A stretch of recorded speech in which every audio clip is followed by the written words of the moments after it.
Nasa ICU na ako, lalong tumindi yung stress ko. Ang dami kong stressful moments. One night, I went to my manager. Sabi ko sa kanya, sabi ko talaga sa sarili ko, kakausapin ko siya kasi I don't feel comfortable or confident enough na magpatuloy pa sa ICU. Kasi nga, na-overwhelm ako, parang na-overpower ako ng mga tao sa paligid ko. Hello, welcome to the vlog. Guys, it's already Friday and I told myself na I'm going to post new videos every Sunday and wala pa rin akong video up to now. And so, yeah, I decided to vlog and I want to create more content. Today, I just want to say to you that from now on, I'm going to post a little bit more about our day-to-day lives. I want to document my life because I know my life is passing by.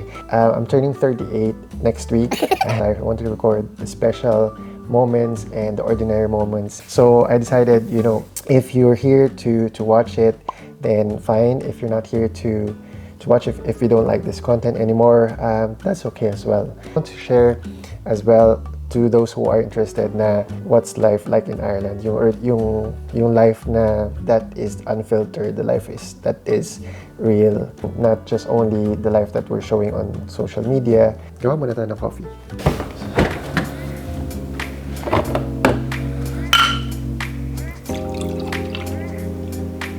If you don't know, mahilig talaga ako sa kape. So, every time in the morning or lunchtime, afternoon, kakape talaga ako.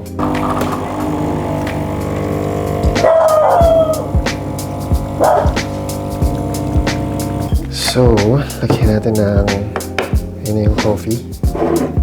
Very rich in taste. Medyo matapang to. So, lagyan natin ng maraming milk na froth. And sarap. I'm just going to share to you. I want to share to you something about living abroad and something na na-experience ko during my first few years dito sa Ireland and also when I was working in Saudi. So I just want to talk about how to kind of find your own confidence or find confidence, how to find confidence in yourself. Yun. So I will talk to you about that because I struggled with that same kind of situation when I was starting. And hindi madaling mag-adjust or mag-adapt dito sa abroad kapag wala kang self-confidence and pag wala kang tiwala sa sarili mo. So, let's talk. Charlie. Yung gusto mag-join ni Charlie. Charlie, say hi to the vlog. Charlie, say hi to the vlog. Say hi to the vlog. Go on. Dali, nag-vlog si Daddy. Hello. Hello. Hello, people. Hello, people who's watching. So, back in 2018, lumipad ako ng Ireland from Saudi Arabia. And then, galing ako nun sa ICU background. 4 years ako nag-work sa ICU. But it's a smaller ICU, parang 7 or 9 9-bedded ICU in a 150-bed capacity private hospital sa Saudi. I have a good experience dun sa Saudi kasi nire-rotate kami dun from ICU to CCU. Nag-medical surgical ward din ako dun ng 3 months. So, I'd say na marami ako natutunan sa Saudi nung nag-work ako dun. Pero nung pagdating sa Ireland, medyo talaga nanibago ako. Iba yung kultura, iba yung system, everything is different. The story is, nung nag-start ako dito sa Ireland, even sa high dependency unit, doon kami nag-adaptation. Wala talaga akong confidence. I don't have an ounce of self-confidence sa katawan ko bilang in my nursing skills or even sa personal life ko. Meeting people outside or speaking to Irish people or speaking English, talagang wala akong self-confidence. Nagsimula to way back na talagang sa personality ko, mababa talaga yung tiwala ko sa sarili ko even when I was in elementary or in high school. I think it is because I experienced a lot of people who was trying to put me down so I developed a inferiority complex since I was young. I had a doctor who told me I was stupid in front of my face and marami rin doctor sa Pilipinas na sinigawan ako, ipapabayad pa yung bill ng pasyente sa akin dahil lang hindi ko naasikaso ng bonggang-bongga yung pasyente niya, hindi naman matter of life and death, alam mo yun. So from that moment onwards, talagang yung self-confidence ko hindi ko na-build, and I didn't have the chance na i-up yung sarili ko na, oh, I'm very capable of this, I'm competent, kanyan. Wala akong ganun. Lalo na sa Saudi. Pagdating ko sa Saudi, sa ICU, every day umiiyak ako. I was crying, for the first like 3-6 months to 1 year.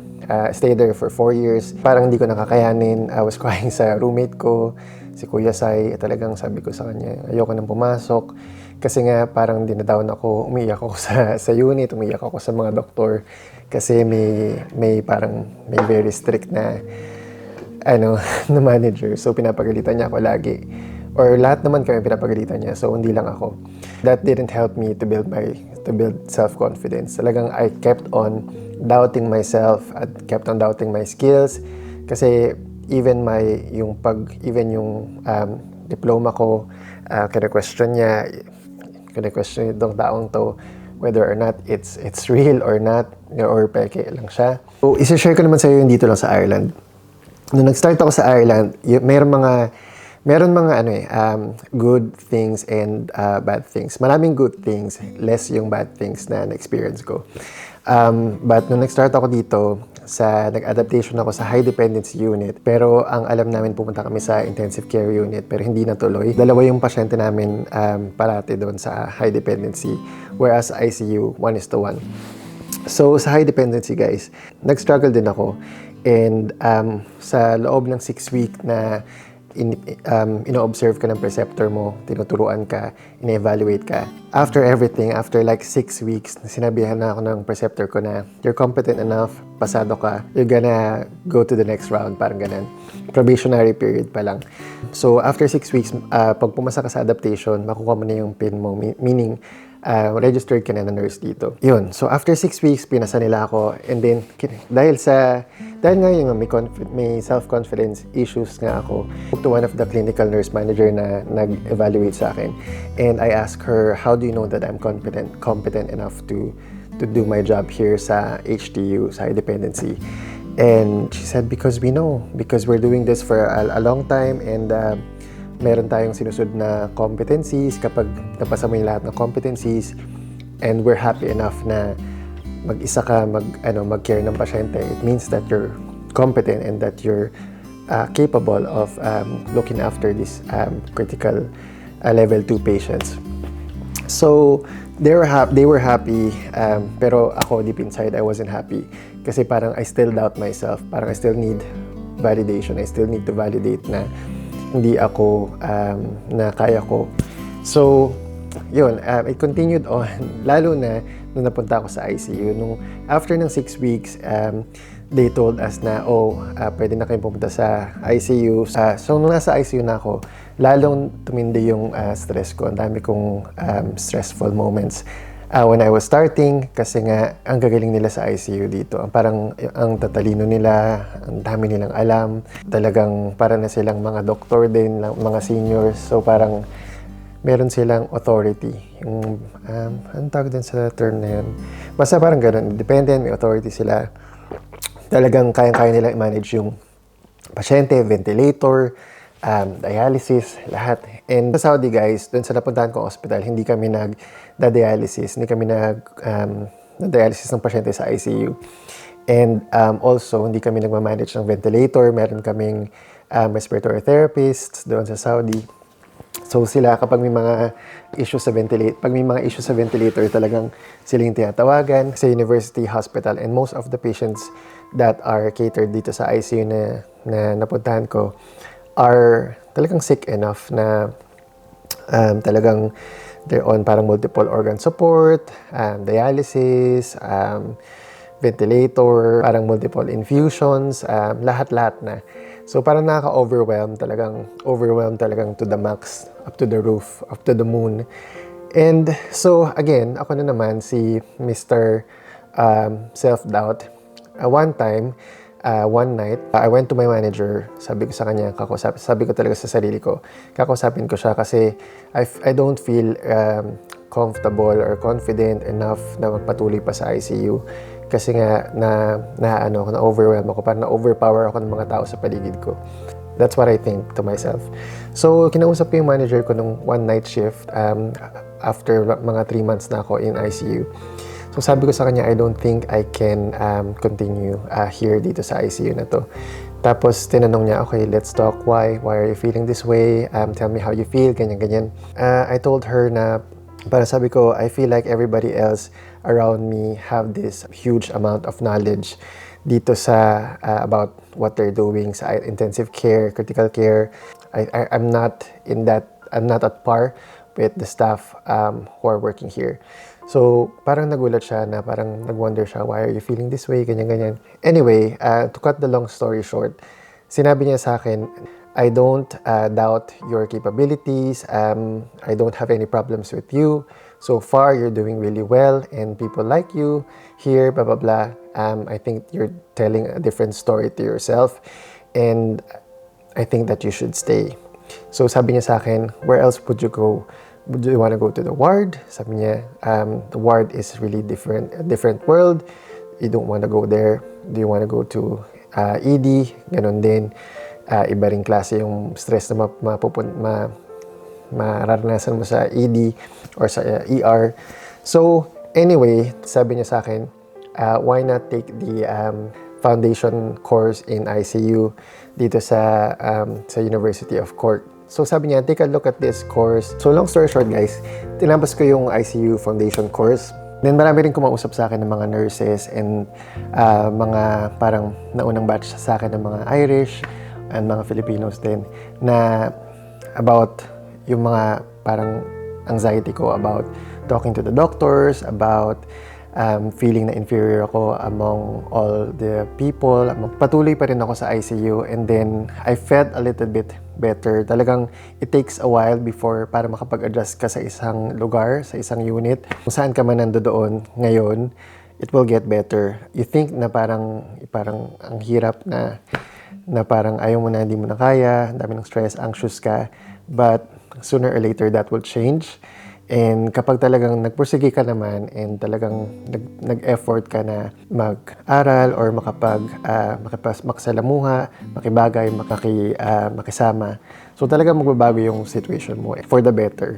And for me, ang mga advice nila sa akin talagang nakatulong para magkaroon ako ng confidence. Talagang yun naman ang pinaka-thankful ako sa mga nakasama ko sa ICU dito, mga Irish people din, na talagang they made sure na talagang ma-develop ko yung self-confidence ko. Makita ko yun inside of me, makuha ko inside of me. Don't believe in the story that you tell yourself na parang I am this. Kasi kung lahat ng negative na sinasabi mo sa sarili mo, sooner or later mapapaniwalaan mo yun and then that's gonna be your reality. And that's very dangerous. And then na-realize ko na you have to don't be too hard on yourself, believe in yourself, and alam ko na masasurpass mo yung pinagdadaanan mo na anxiety, self-confidence issues, mga inferiority complex. I have been dealing with that for a very, very long time. And still, may mga times pa rin na I still doubt myself. Pero ngayon, mas pinaniniwalaan ko na yung sarili ko. I'm doing agency shifts sa ibang ospital and I'm happy na nakikilala ko yung mga ibang tao and they're happy with me as well. Yun sabi nila. So, yun. So, wag kang mawala ng pag-asa if parang feeling mo sobrang down ka na with what's happening in your career sa nursing dito sa abroad, na mapa-Ireland ka man or mapa sa ibang bansa ka man. There's always something good na mangyayari sa'yo after all the hardships na pinagdadaanan mo. And smile lang and believe in yourself. Yun lang talaga. Prayers and also dapat meron ka rin mga friends na pinagkukuhanan mo ng pinapagko-confidean mo. Kasi importante na nalabas mo yung feelings mo and yung emotions mo. It's important na i-share mo rin sa iba. And yun. So, yun guys, papakita ko lang sa inyo na meron akong dito. Meron akong picture and that is me graduating after my graduating sa postgrad diploma course in intensive care nursing sa University College Cork. And I'm very proud of myself na natapos ko yung postgraduate course sa isa sa university dito. That's my story, guys. I think yung pagpaprocess ng pagiging confident, talagang it's hindi siya one-time process na talagang pag confident ka na, talagang confident ka na for life. I think it's an ongoing, continuous process na kailangan mong actively work on every now and again. So yun lang share ko sa inyo, guys, and thank you guys for watching and for giving me your time, your very precious time. I appreciate that, and hopefully makita ko pa kayo sa mga susunod na vlogs dito sa channel na to.